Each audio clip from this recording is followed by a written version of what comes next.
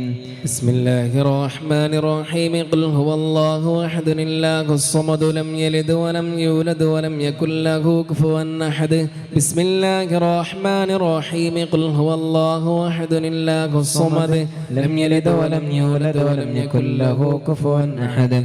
بسم الله الرحمن الرحيم. قل هو الله أحد الله الصمد لم يلد ولم يولد ولم يكن له كفوا أحد.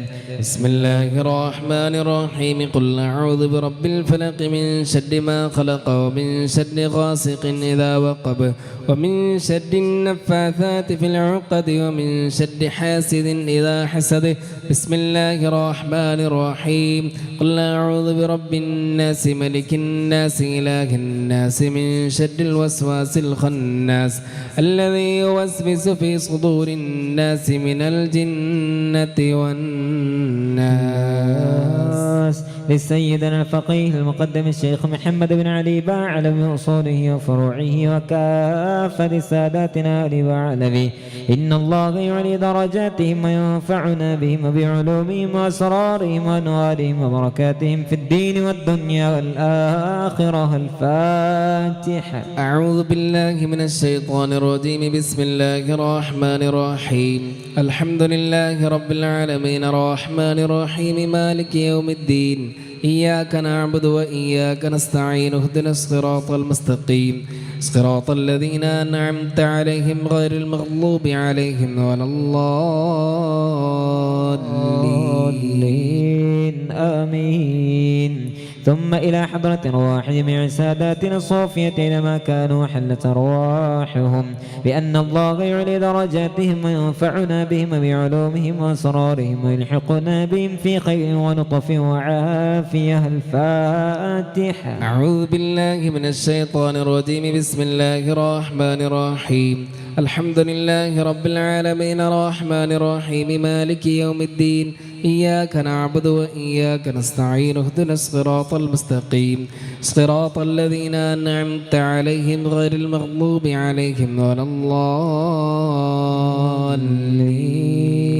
آمين. لصاحب الراتم الكبير القطب الشهير الحبيب عبد الله من علبي الحداد بعلمي رضي الله عنه وصوله وفروعه بأن الله يعلي درجاتهم في الجنة. الفاتحة. أعوذ بالله من الشيطان الرجيم. بسم الله الرحمن الرحيم. الحمد لله رب العالمين الرحمن الرحيم مالك يوم الدين إياك نعبد وإياك نستعين اهدنا الصراط المستقيم صراط الذين أنعمت عليهم غير المغضوب عليهم ولا الضالين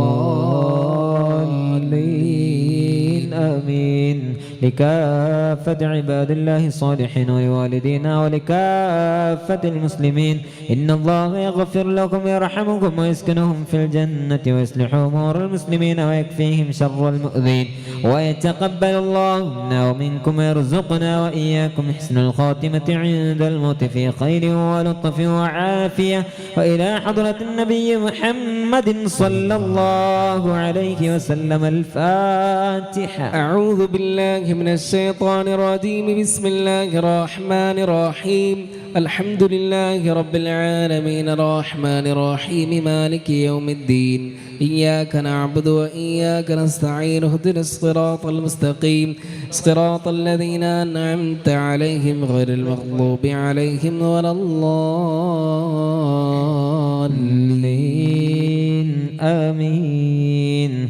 آمين. الحمد لله رب العالمين حمدا يوافي نعمه ويكافئ مزيدا. اللهم صل على سيدنا محمد وعلى آل سيدنا ومولانا محمد. اللهم إنا نسألك بحق الفاتحة المعظمة والسبع المثاني أن تفتح لنا كل خير، وأن تتفضل علينا بكل خير، وأن تجعلنا من أهل الخير، وأن تعاملنا يا مولانا معاملتك لأهل الخير، وأن تحفظنا في دياننا وأنفسنا وأولادنا وأموالنا وأهلنا وأصحابنا وأحيانا من كل محنة وفتنة وبؤس وضير، إنك ولي لكل خير ومتفضل بكل خير ومعط لكل خير يا أرحم الراحمين يا أرحم الراحمين يا أرحم الراحمين. اللهم إنا نسألك رضاك والجنة ونعوذ بك من سخطك والنار. اللهم إنا نسألك رضاك والجنة ونعوذ بك من سخطك والنار. اللهم إنا نسألك رضاك والجنة ونعوذ بك من سخطك والنار. يا عالم السر منا لا تهتك الستر عنا، وعافنا واعف عنا وكلنا حيث كنا. يا عالم السر منا لا تهتك الستر عنا، وعافنا واعف عنا وكلنا حيث كنا. يا عالم السر منا لا تهتك الستر عنا، وعافنا واعف عنا وكلنا حيث كنا. يا رب هيئ لنا من أمرنا رشدا، واجعل معونتك الحسنى لنا مددا. يا رب هيئ لنا من أمرنا رشدا، واجعل معونتك الحسنى لنا مددا. يا رب هيئ لنا من أمرنا رشدا، واجعل معونتك الحسنى لنا مددا. يا حي يا قيوم أحيي القلوب تحيا. يا حي يا قيوم احيي القلوب تحيا، واصلح لنا الأعمال في الدين والدنيا. يا حي يا قيوم احيي القلوب تحيا، واصلح لنا الأعمال في الدين والدنيا. صلى الله على محمد صلى الله عليه وسلم. صلى الله على محمد صلى الله عليه وسلم. صلى الله على محمد صلى الله عليه وسلم. صلى الله على محمد صلى الله عليه وسلم. صلى الله على محمد صلى الله عليه وسلم. صلى الله على محمد صلى الله عليه وسلم. صلى الله على محمد صلى الله عليه وسلم. صلى الله على محمد صلى الله عليه وسلم. صلى الله على محمد صلى الله عليه وسلم. اللهم صل على محمد يا رب صل عليه وسلم. അള്ളാഹു സ്വീകരിക്കട്ടെ, അള്ളാഹു കബൂലാക്കട്ടെ. ചൊല്ലിയ പവിത്രമായ ഹദ്ദാദ് റാത്തീബിൻ്റെ ഒരു ബറക്കത്തും സന്തോഷവും ജീവിതത്തിൽ അനുഭവിക്കാൻ അള്ളാഹു നമുക്ക് തൗഫീക്ക് നൽകട്ടെ. നാം ഓരോരുത്തരും അനുഭവിക്കുന്ന എല്ലാ പ്രയാസങ്ങളും റബ്ബ് പരിഹരിച്ചു തരട്ടെ. പ്രിയപ്പെട്ടവരെ, വലിയ പ്രതീക്ഷയോടുകൂടെ നമ്മൾ പവിത്രമായ അദ്കാറുൽ മസായിലേക്ക് പ്രവേശിക്കുകയാണ്. നമ്മുടെ ജീവിതത്തിൽ വലിയ ബറക്കത്തുണ്ടാകാൻ നിയ്യത്ത് ചെയ്ത് നമ്മൾ അനുഭവിക്കുന്ന എല്ലാവിധ പ്രയാസങ്ങളും പരിഹരിച്ച് കിട്ടാൻ ഇലാഹായ റബ്ബിലേക്ക് നമ്മളോട് ചെല്ലാൻ മഹാനായ മുത്ത് മുഹമ്മദ് മുസ്തഫ സല്ലല്ലാഹു അലൈഹി വസല്ലമ തങ്ങൾ നിർദ്ദേശിച്ച പവിത്രമായ അദ്കാറുകളാണ്, പ്രാർത്ഥനകളാണ് നമ്മൾ നടത്തുന്നത്. ഇതിൻ്റെയൊക്കെ ഒരു ഫലം, ഇതിൻ്റെയൊക്കെ ഒരു സന്തോഷം എനിക്കും എൻ്റെ കുടുംബത്തിനും ദുനിയാവിലും ആഖിറത്തിലും കിട്ടണമെന്ന താല്പര്യത്തോടുകൂടെ മനസ്സറിഞ്ഞ് എല്ലാവരും ഇതിൽ പങ്കാളികളാവണം. അള്ളാഹു ഈ നിഅമത്തൊക്കെ ആഖിറത്തിൽ ഉപകരിക്കും വിധം നമ്മിൽ നിന്ന് സ്വീകരിക്കുമാറാവട്ടെ. أعوذ بالله من الشيطان الرجيم. أعوذ بالله من الشيطان الرجيم. بسم الله الرحمن بسم الرحيم. الله الرحمن الرحيم. الحمد لله رب العالمين. الحمد لله رب العالمين. اللهم صل على سيدنا محمد اللهم صل على سيدنا محمد وعلى آل سيدنا ومولانا محمد.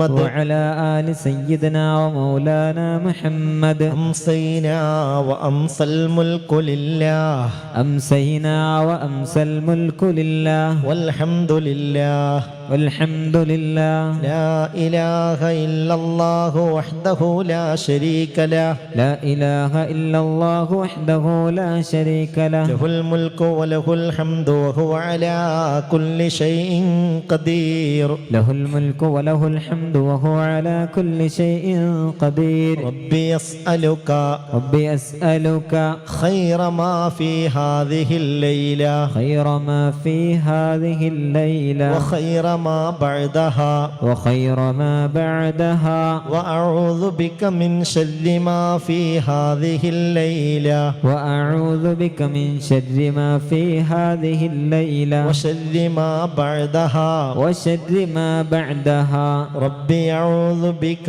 ربي أعوذ بك من الكسل من الكسل وسوء الكبر. وسوء الكبر.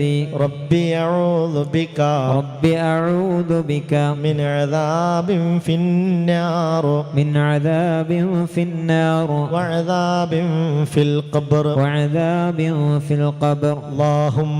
اللهم إني أمسيت إني أمسيت أشهدك أشهدك وأشهد حملة عرشك وأشهد حملة عرشك وملائكتك وملائكتك وجميع خلقك وجميع خلقك الله أنك أنت الله أنك أنت الله لا إله إلا أنت لا إله إلا أنت وحدك لا شريك لك وحدك لا شريك لك. وأن محمدا عبدك ورسولك. وأن محمدا عبدك ورسولك. اللهم ما أمسى بي من نعمة اللهم ما أمسى بي من نعمة أو بأحد من خلقك أو بأحد من خلقك فمنك وحدك فمنك وحدك لا شريك لك لا شريك لك. فلك الحمد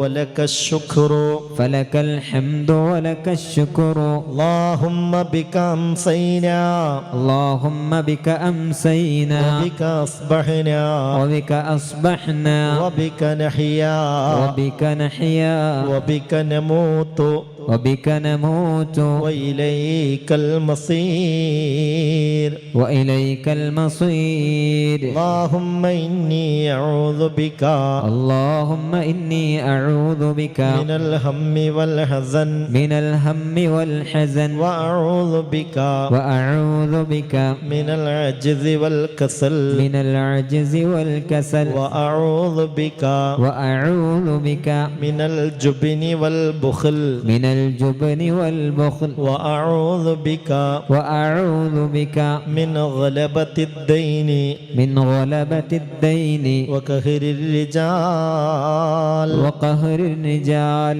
اللهم إني أعوذ بك اللهم إني أعوذ بك من الهم والحزن. من الهم والحزن. وأعوذ بك وأعوذ بك من العجز والكسل. من العجز والكسل. وأعوذ بك وأعوذ بك من الجبن والبخل. من الجبن والبخل. وأعوذ بك وأعوذ بك من غلبة الدين من غلبة الدين وقهر الرجال. وقهر الرجال. اللهم إني أعوذ بك اللهم إني أعوذ بك من الهم والحزن. من الهم والحزن. وأعوذ بك وأعوذ بك من العجز والكسل. من العجز العجز والكسل وأعوذ بك وأعوذ بك من الجبن والبخل من الجبن والبخل وأعوذ بك وأعوذ بك من غلبة الدين من غلبة الدين وقهر الرجال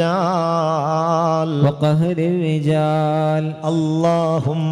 اللهم عالم الغيب والشهادة عالم الغيب والشهادة فاطر السماوات والأرض فاطر السماوات والأرض رب كل شيء ومليكه رب كل شيء ومليكه أشهد أن لا إله إلا أنت أشهد أن لا إله إلا أنت أعوذ بك من شر نفسي أعوذ بك من شر نفسي ومن شر الشياطين ومن شر الشياطين وشركه وشركه وأن نقترف وأن نقترف على نفسي سوءا على نفسي سوءا أو أجره إلى مسلم أو أجره إلى مسلم. اللهم إني أسألك العفو والعافية اللهم إني أسألك العفو والعافية يا والآخرة في الدنيا والآخرة. اللهم إني أسألك العفو والعافية اللهم إني أسألك العفو والعافية في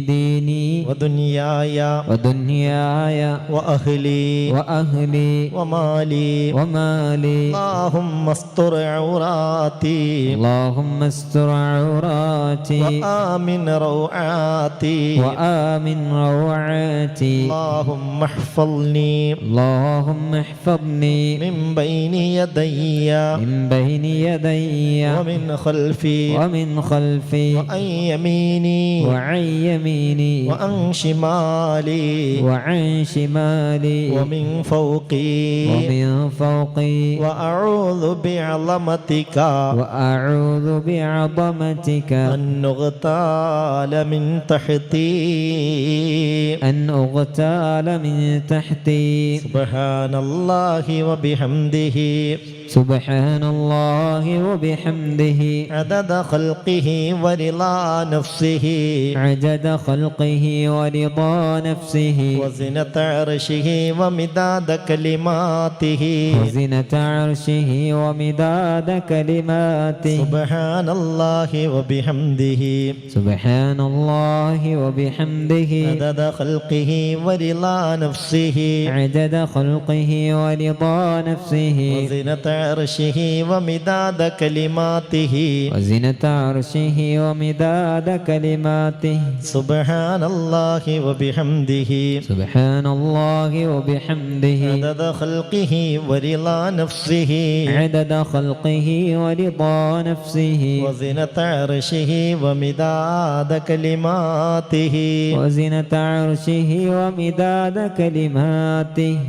أعوذ بكلمات الله التامات من كل شيطان وهامة أعوذ بكلمات الله التامات من كل شيطان وهامة ومن كل عين لامة ومن كل عين لامة. أعوذ بكلمات الله التامات من كل شيطان وهامة أعوذ بكلمات الله التامات من كل شيطان وهامة ومن كل عين لامة ومن كل عين لامة. أعوذ بكلمات الله التامات من كل شيطان وهامة أعوذ بكلمات الله التامات من كل شيطان وهامة ومن كل عين لامة ومن كل عين لامة. سبحان ربي العظيم وبحمده سبحان ربي العظيم وبحمده سبحان ربي العظيم وبحمده سبحان ربي العظيم وبحمده سبحان ربي العظيم وبحمده سبحان ربي العظيم وبحمده. اللهم إني أسألك مما عندك اللهم إني أسألك مما عندك وأفض علي من فضلك وأفض علي من فضلك وانشر علي علي من رحمتك وانشر علي من رحمتك وأنزل علي من بركاتك وأنزل علي من بركاتك اللهم إني أسألك مما عندك اللهم إني أسألك مما واحفظ عندك علي من فضلك واحفظ علي من فضلك وانشر علي من رحمتك وانشر علي من رحمتك وأنزل علي من بركاتك وأنزل علي من بركاتك اللهم إني أسألك مما عندك اللهم إني أسألك مما عندك واحفظ علي من فضلك واحفظ علي من فضلك وانشر علي من رحمتك وانشر علي من رحمتك وأنزل علي من بركاتك وأنزل علي من بركاتك അല്ലാഹുവേ ഈ മജ്ലിസ് സ്വീകരിക്കണമേ റബ്ബേ. ഇതിൽ സംബന്ധിച്ച ഓരോരുത്തർക്കും അർഹമായ പ്രതിഫലം നീ നൽകണമേ റബ്ബേ. എല്ലാ ബലാ മുസീബാത്തുകളെ തൊട്ടും കാക്കണമേ റബ്ബേ. മനസ്സിന് നല്ല സന്തോഷവും സമാധാനവും കുടുംബത്തിൽ റാഹത്തും വിധിക്കണമേ തമ്പുരാനെ. ശാരീരികമായി ഇതിൽ ഓരോരുത്തരും അനുഭവിക്കുന്ന പ്രയാസങ്ങൾ, ബുദ്ധിമുട്ടുകൾ, അസ്വസ്ഥതകൾ നിനക്കറിയുമല്ലോ. ഈ പവിത്രമായ ദിക്റിൻ്റെ ബറക്കത്ത് കൊണ്ട് പരിഹാരമുണ്ടാക്കണേ അല്ലാ. മരണം വരെ നെറ്റിയും മുട്ടുംകാലുമൊക്കെ നിലത്ത് വെച്ച് സുജൂദ് ചെയ്യാനുള്ളൊരു തൗഫീക്ക് ഈ കുടുംബത്തിലെ എല്ലാവർക്കും നൽകണമേ തമ്പുരാനെ.